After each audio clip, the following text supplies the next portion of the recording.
If I could have afforded to go private too, obviously I felt very embarrassed about going to the NHS, and I did have a private consultation with a surgeon. He said that no money would be able to put it right because I needed such a lot of recorrective surgery.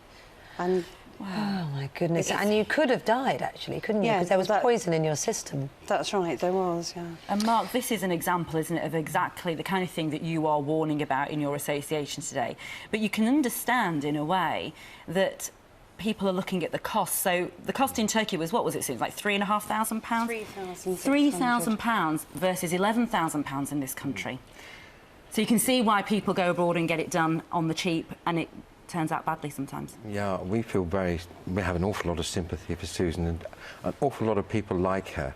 Most people having cosmetic surgery, so-called, are actually vulnerable. They're not glamour-seeking or celebrities, but they have something that they feel. They've worked hard, as in Susan's case, to lose weight, and they feel very vulnerable. It's very personal, and therefore they're trapped because they can be exploited by people whose priorities are frankly commercial. But she did a lot of research, didn't she, in the sense she was in contact with it. So what are the things people should look for to make sure they're getting a good surgeon and a good practice? Give us the insider tips, really. I think that people need to think right operation for them, so they need to be sure about what they're really looking for.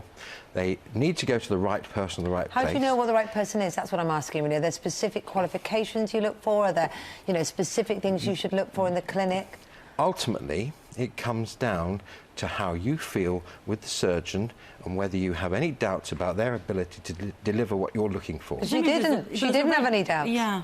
That's the problem, isn't it? That's the risk. She was vulnerable in that it was something personal, and she didn't have all the facilities there to get it. There are lots of, what I'm trying to say is there are lots of people with qualifications which she thought, and most people would think were fine. Isn't there a register, though? I mean, isn't there a register where you can go, OK, this person had 6 years training, they've had, you know, where you get the CV? We a have bit of feedback from other clients, maybe, or something like that. Our campaign is really a sort of landmark educational product to make sure that patients do get the right information and they're able to make a good choice and stay safe. And don't pay with your life, I guess. And that is, we would say, GMC for specialist register, either in plastic surgery or the appropriate related discipline.